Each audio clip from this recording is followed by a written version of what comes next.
Hi, welcome back. Sarah from Tangy Tarot here. As you can see, the makeup today is a bit sunset themed, kind of experimental. It's a bit different, but I like it. So I had the spontaneous idea of putting together a whole slideshow or presentation about the different decks that I've basically gotten rid of over the past 2-3 years that I've been getting into this tarot hobby. Currently in my own tarot hobby, I'm at the point where I am pretty picky with the new decks that I want to buy. I'm pretty happy with a lot of the decks that I already have. I have a pretty good idea of my current style. And I think everyone could benefit from putting together a whole slideshow of decks that they got that didn't work for them so that we can remember not to buy this again in the future. So there's two parts to this video series. One is the mass market edition, one is the independent edition. If you're unfamiliar with mass market or indie because you're really new to the tarot publishing world, mass market is basically decks that are available via publishers like Barnes & Noble, US Games, Llewellyn, things like that.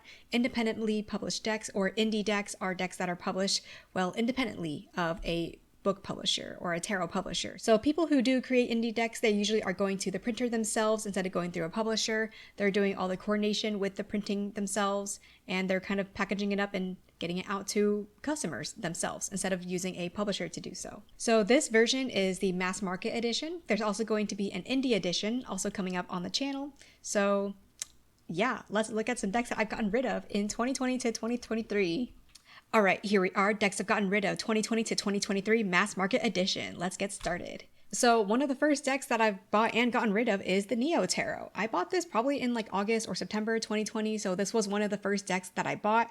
I remember buying a whole bunch of decks when I first got into tarot because I was so interested in seeing what it was about and trying to see all these different decks. So I bought a bundle of 5 different decks at once in my first tarot purchase. The Neo Tarot was one of them. I worked with it for a little bit. The most appealing part of this deck for me was the bright colors, but also the fact that in the guidebook here, which is featured in the corner, the guidebook also mentions an affirmation and a self-care activity for each card. And I thought that was so cool. Oh boy, a matching affirmation and a self-care activity for each card. But I hardly used the deck, and I basically gifted it to a new friend that I had made at the time who was also just getting into tarot because of me.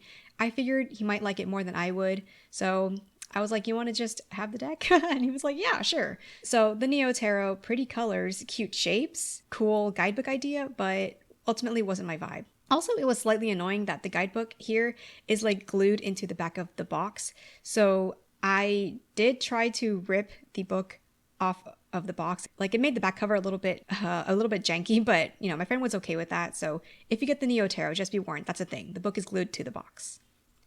Another deck that I bought in my early days of tarot was the Forest Enchantment Tarot, and I also ended up selling this a year later because ultimately I just wasn't really into the foresty vibe.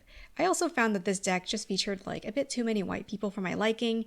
It just wasn't really diverse, and I already don't connect to the foresty theme very much because I've never had much exposure or connection with forests and animals and trees, but also the fact that it was not very racially or bodily diverse, it just wasn't my vibe. This was one of the first Llewellyn tarot decks that I've gotten. The signature big book in this big box here was a really cool experience, but again, ultimately just did not really vibe with me. The colors are really pretty, and when I do look at it, it makes me want to have it, but I never actually was able to read with it, so it had to go. The Gill Tarot. I was really influenced by Katie Flowers when I was first getting into tarot, and Katie Flowers loved the Gill Tarot. This was one of her signature decks, and so I kind of fell into that hole as well. I was like, oh, I want to try the Gill Tarot. I enjoyed it a little bit. It was a cool first experience as I was experimenting with what different decks I might like or not like. What's really cool about this deck is that the minor cards, the minor arcana, they have the number here and they have a keyword. I thought it was really cool how the artists use the numbers to visually align with the keywords and the suits here. So I just thought that was a really cool thing. Besides thinking it was cool, I didn't really connect with it either. The art style isn't really for me. I ended up also selling this for I don't know, $10 I think.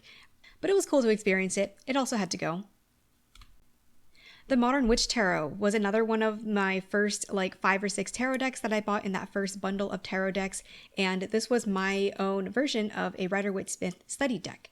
At the time, I knew I wanted to study from a Rider-Waite-Smith deck so that when I read books and articles and meanings for the cards online, I could see the Rider-Waite-Smith imagery.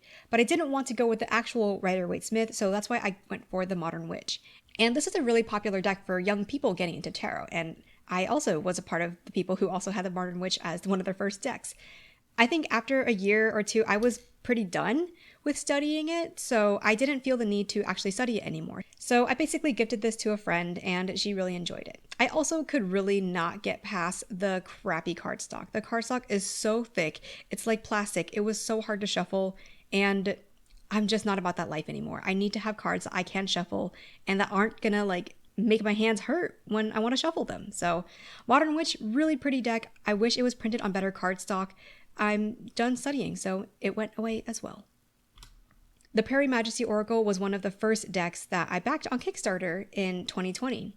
This was a really beautiful deck. I got the indie edition and it has since gone mass market, so that's why it's in this mass market category, even though I originally had the independent edition. I liked the idea of it, how there's like these different questions here and it aligns with the character or the creature on the card and aligns with a certain keyword. I think cards that have these matching things like a keyword and a question and a little association, that is a really cool concept for me. In my mind, I'm like, ooh, I'm gonna like totally research all these things. I'm gonna be so connected with, whatever a great horned owl is, and I'm gonna have the keyword in mind and have the question, the little prompt. But ultimately, I ended up just not really using this deck again as much as I thought I would. I did use it a little bit for daily draws or occasional journaling prompts, but even that grew old for me pretty fast. So I gifted this to a friend who is really into animals, and it's one of her like first ever decks, really. She's also really new to tarot and oracle, so I gifted this oracle deck to her, and I think she really, really loves it. I gifted it to her like just a month or two ago as well, so I was holding on to it for like 3 years, and I'm glad that it finally is going to someone who can appreciate it. I also made a video comparing this to the Spread Machine Oracle or the Spread Crafters Oracle because in my mind, they kind of fulfill very similar spots in my collection where there's a keyword and there is a question that goes along with that keyword. So I feel like I just didn't need to. The Spread Crafters Oracle was more my vibe. So this one, just passing it along. The Believe in Your Own Magic Oracle was my first ever deck that I was gifted. Up until that point, I'd always bought my own decks. So this one was gifted to me over like a Christmas card exchange, I believe, in 2020 as well. This was my first ever Oracle deck, and it was special to me for a while. I thought this was a really cool concept and really cool visual thing where the characters and the drawings are very modern. There's a lot of wonderful diversity in here, and it just feels very modern and very soft and very cozy. This is a deck that I might actually consider buying again in the future because looking at it, I do think it's really pretty and just really wonderful to work with. But the reality is I just did not work with it as much as I thought I would. Like I was hoping to do daily draws.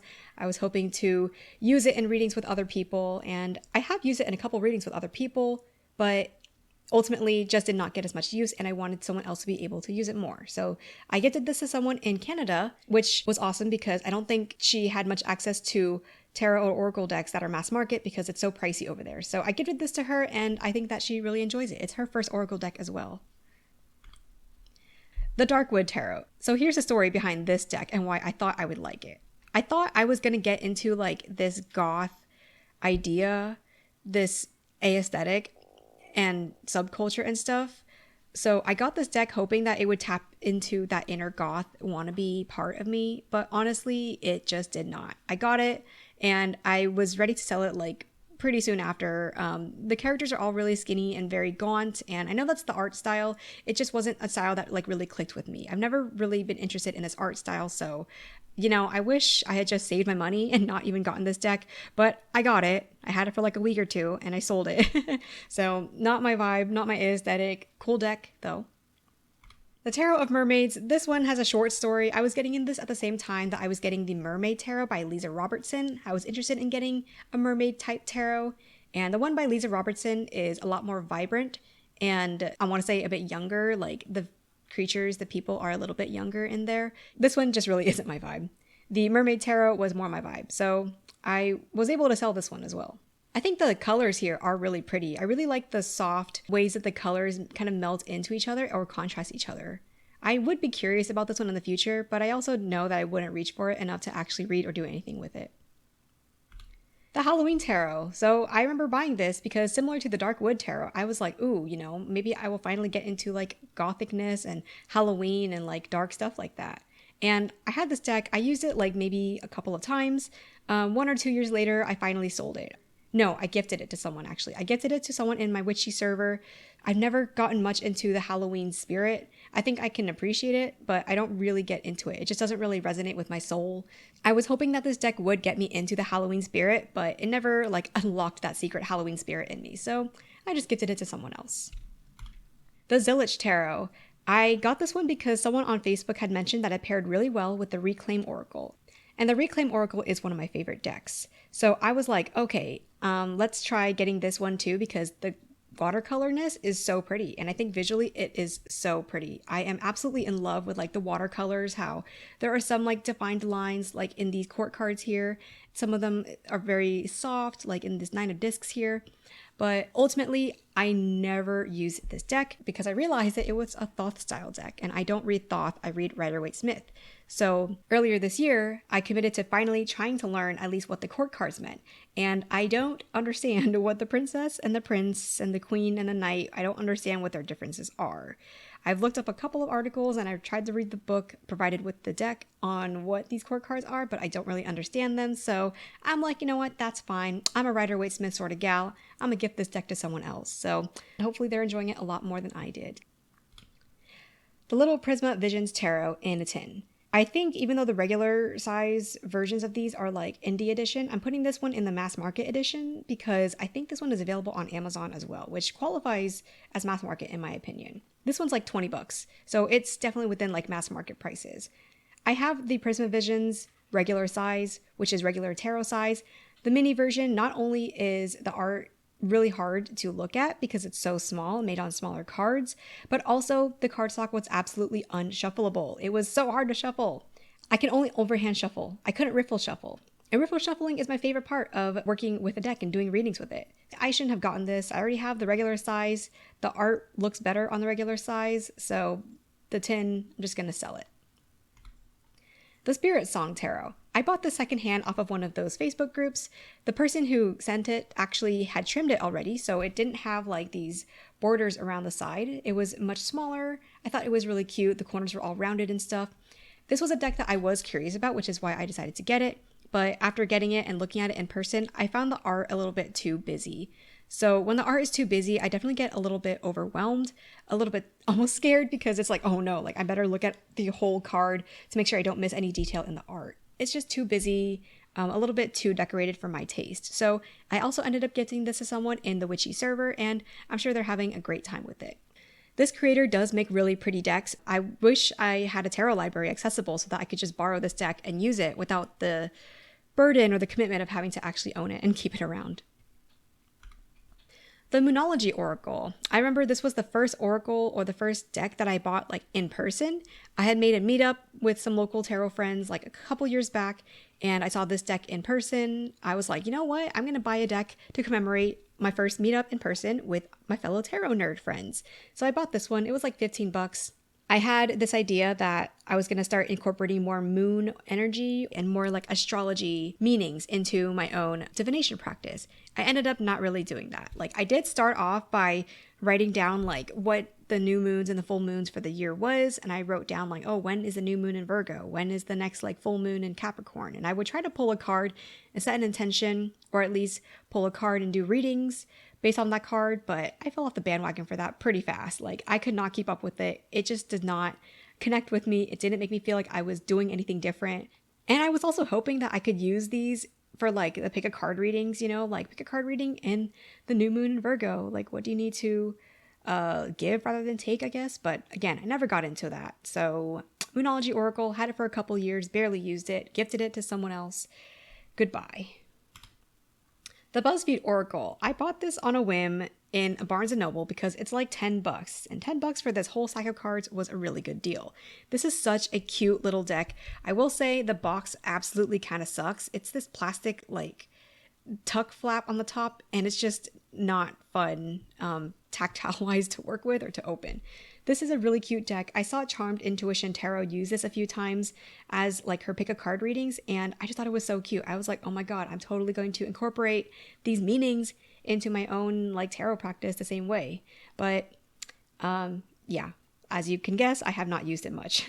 What's really cool about this deck is that it has a lot of different categories of cards. Like there's peach, so there's different colors, there's different animals, there's certain environmental things like waves, and there's even like nostalgia things like the Saturday morning cartoons, and I can't think of anything else right now because I don't have the deck, but it's a really cool deck. It's a really cool idea. It should not be $10 because it's way too easy to just impulse buy and then never use again. But gosh, looking at it again makes me really want to impulse buy it. Ugh, resist the urge. So this is a really cute oracle. If you're into oracles and you like making meanings out of things, like this could be a good deck for you. I personally don't really like oracles where I have to make meaning out of things. I already studied tarot for that reason, so I think that's why oracle just is not really my vibe for that reason. The Luna Soul Tarot. The vibe is totally opposite of like what I would ever reach for in a deck. This like kind of hippie, boho-y sort of vibe. I got this actually because I was buying another deck or a book from someone who was selling their stuff secondhand. So I was like, you know, in order to qualify for free shipping and or to try to pack multiple items in one order, let me just get another deck that maybe I'm curious about.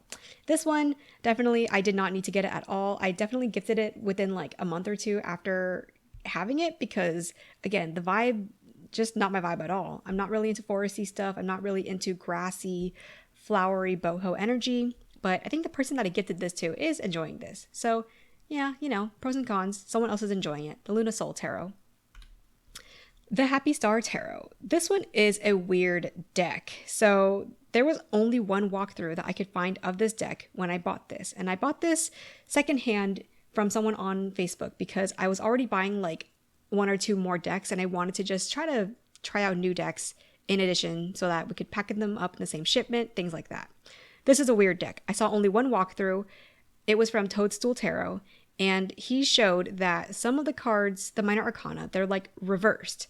So if you look at my cursor over here, on the top right corner, we have the Four of Swords. But the Four of Swords imagery looks like the typical Seven of Swords imagery, with someone like grabbing swords and running away with them. And then the Seven of Swords over here looks like the typical Four of Swords imagery, with someone resting. And I think that change happened as well over here in the cup suit. The Four of Cups looks like the Seven of Cups imagery, and the Seven of Cups is hidden, but I'm sure that the Seven of Cups would look like the Four of Cups. So, you know, this was a deck that I did not need to buy either because it's weird. I did buy it because I was like, oh, the teal colors are very attractive, but the art style isn't really my vibe anymore, and the switch cards definitely like makes it even weirder. So there was no chance that I was ever going to use this. So Happy Star Tarot, you've been warned. Tarot of the Divine. Oh my god, I wanted to like this deck so much. I was so curious about it because for, you know, the whole 2-3 years that I've been into tarot, people have recommended this deck, and a lot of people in the witchy server I'm in, they have this deck and they really enjoy it. So I also really wanted to enjoy it. So I bought the secondhand along with a few other decks. I flipped through a few cards. It did not feel right for me. There is just too much of a similar color palette between all of the cards. And also, I've realized that I'm just not really into decks that require me to learn or read about myths and stories and tales. I think I like reading about those things separately, but to read them and then try to apply them to tarot and try to remember that association for future readings, it's just not really for me. I do have the book that the Tarot Divine stories are collected in, the Beneath the Moon book, so one of these days I will get around to reading it. I think I'll like that better. I just don't want to have a deck that is based off of stories that I have to remember and learn, because then I have to tie them into readings, and I just prefer to read with like memorization instead of like looking at the guidebook every single time. But super pretty deck. It is very popular and I can totally see why. It just wasn't really for me. The Shadowscapes Tarot. This is another deck that I got secondhand along with a batch of other decks. I think this one and the Tarot Divine I got at the same time. This one I was curious about, but kind of similar with the Tarot of the Divine. Like, I was flipping through the cards and I just did not feel like I wanted to look at them more. The cards are just really busy and very like ornate or very detailed in a way that it makes my brain kind of feel very swimmy. Especially looking at the Tower card here, there's just a lot of detail and it is so pretty, but the cards are so small and it makes my brain very swimmy to try to focus on any of the details here. There's also not too much contrast between the lines the lines themselves are like kind of gray. They're not really well defined. So because the colors are all a little bit softer as well, it just makes my brain just swimmy. I guess swimmy is the word for this deck for me. So I've gifted it to someone else and I hope that they're enjoying it more than I am. The Legendary Ladies Oracle. I got this when I went to a witchy swap meet and someone had a whole bunch of Oracle decks out on their picnic blanket and I was like so enamored. I looked through all of them. I was like, oh my gosh, like I've heard about the Legendary Ladies. Maybe this is the time that I'll finally like try to use it. I want to try getting into a goddess practice or a deity practice. And as you can guess, I did not use any of them. I didn't get into it. I had this deck on hand. I was hoping that eventually I would feel like I want to study it or get to use it more and get to know it and like develop a deity practice. But at this time, I've never been called to do a deity practice of any sort. This deck is cheap enough that if I want it, I can buy it again. I got it for free from that swap meet and I can just buy it again if I really want it. So in the meantime, I gifted it to someone else in my area and hopefully they're enjoying it more. Deity decks just aren't my thing right now. So that's 19 mass market decks gone bye-bye. There may be more later on this year, but for now, 19 is all I got. Or don't got, really. So those are the mass market decks I've let go of in the past, like, 2-3 years.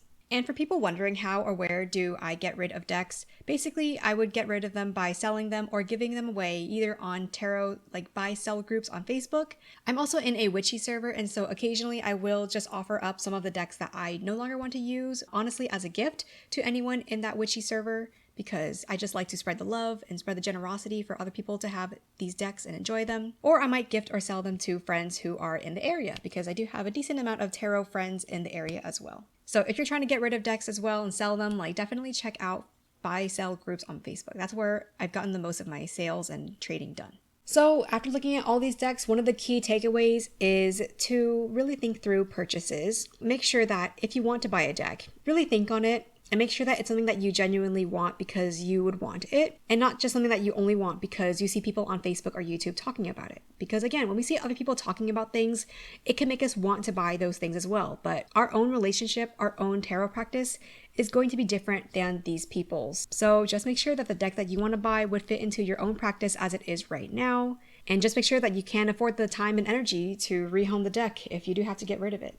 I hope this video will serve as a reminder to me to be more mindful of the things that I purchase because I don't have the space to hold all of these things and sometimes getting rid of decks is such a pain. Let that be a motivator for you if you're trying to lessen your buying. Like getting rid of decks is a pain. You have to take pictures of them and post them and then respond to people who are interested and try to ship it out. Like it's a whole pain. Buying things is so much easier sometimes than getting rid of things. So if you're not prepared to do the work of getting rid of things, like maybe hold off on buying the thing in the first place. If you had any of these decks and they did work for you or didn't work for you, I'd be curious to hear too. If you have your own list or record number of how many mass market decks you've let go of, I'd love to hear as well. How many have you let go of since you started tarot? So stay tuned for the indie edition coming up sometime whenever my editing self finishes. Besides that, that's all I got for you today. I'll see you in another video. Bye!